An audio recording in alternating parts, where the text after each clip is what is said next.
Assalamualaikum, hari ini kita akan belajar bahasa Arab tentang cara merangkai huruf hijaiyah. Sebelum kita belajar menulis huruf hijaiyah sambung, ada yang perlu anak-anak ketahui ya. Yang pertama, menulis huruf hijaiyah dimulai dari kanan ke kiri. Yang kedua, jumlah huruf hijaiyah ada 28 huruf. Yang ketiga, huruf-huruf hijaiyah ada yang dapat disambung dengan huruf hijaiyah lainnya dan ada yang tidak bisa disambung. Masing-masing hurufnya memiliki bentuk sambung yang berbeda sesuai dengan posisinya, di depan, di tengah, dan di belakang. Berikut cara merangkai huruf hijaiyah. Perhatikan garisnya ya. Sebelum memulai, mari kita baca basmalah bersama. Bismillahirrahmanirrahim.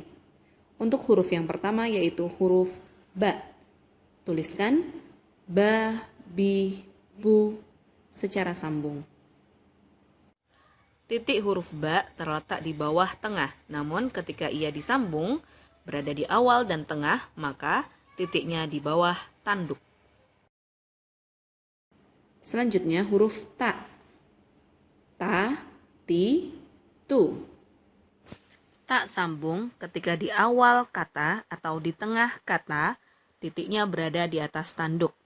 Namun ketika di akhir kata, ia kembali dibentuk semula, yaitu di tengah. Setelah itu huruf sa. Sa, si, su.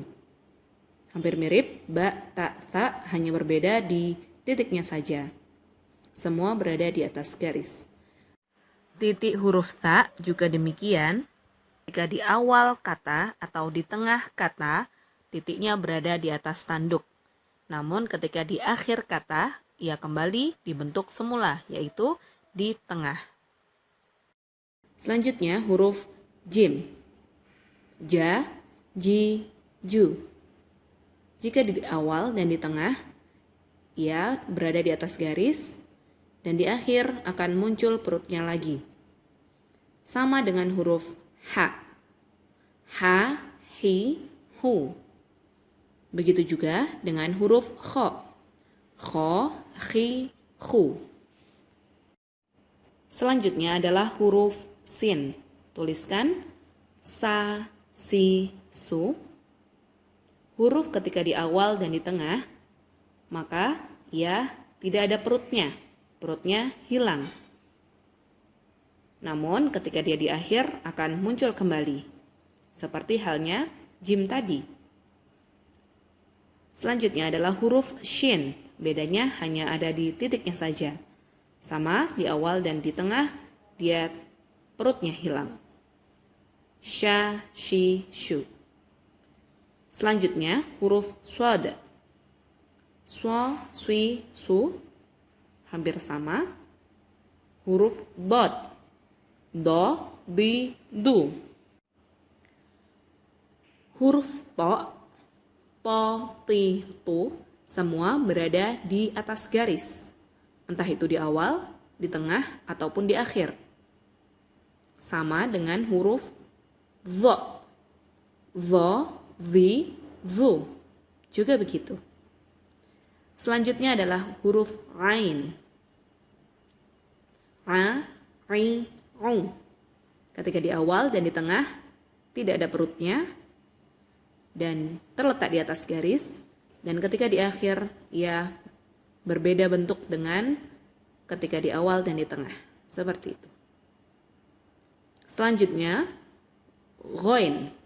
Gho, ri, ru. Hampir sama seperti ain tadi. Selanjutnya adalah huruf fa. Fa, fi, fu.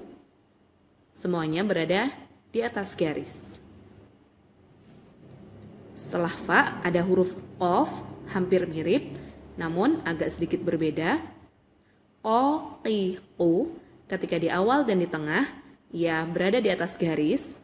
Namun ketika di akhir, ia kembali seperti ketika dia sendirian, yakni perutnya menggantung ke bawah garis. Selanjutnya adalah huruf kaf. Ka, ki, ku. berbeda dengan bentuk asalnya. Ketika huruf kaf di awal dan di tengah, maka ia bentuknya berbeda. Ketika di akhir, ia kembali seperti bentuk semula.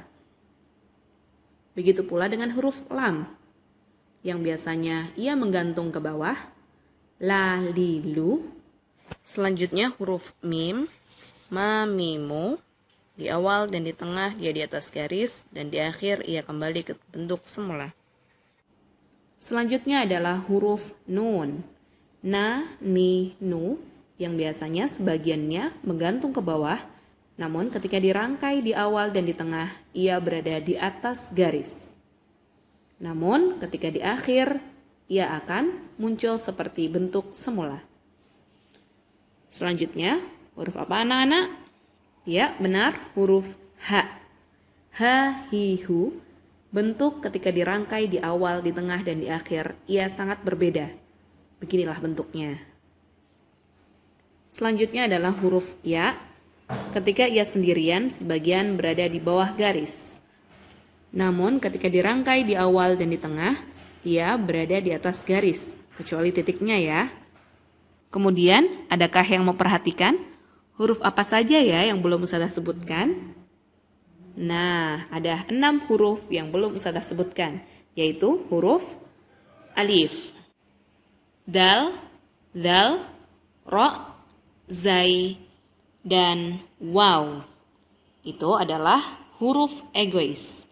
Kenapa disebut dengan huruf egois? Karena huruf-huruf tersebut hanya dapat disambung oleh huruf sebelumnya, namun mereka tidak mau menyambung huruf setelahnya. Seperti ini bentuknya. Huruf alif ketika ia disambung oleh huruf yang lainnya, namun ia tidak dapat menyambung huruf setelahnya. Begitu pula dengan huruf dal. Da, di, du. Huruf zal. Za, di, du. Huruf ro, ri, ru. Huruf zai, za, zi, zu. Dan huruf waw, wa, wi, wu. Demikian anak-anak untuk pelajaran hari ini tentang merangkai huruf hijaiyah. Semoga bermanfaat dan kalian paham. Jika ada pertanyaan, silakan langsung ke Ustazah ya. Terima kasih. Selamat belajar. Assalamualaikum warahmatullahi wabarakatuh. Ilal liqa.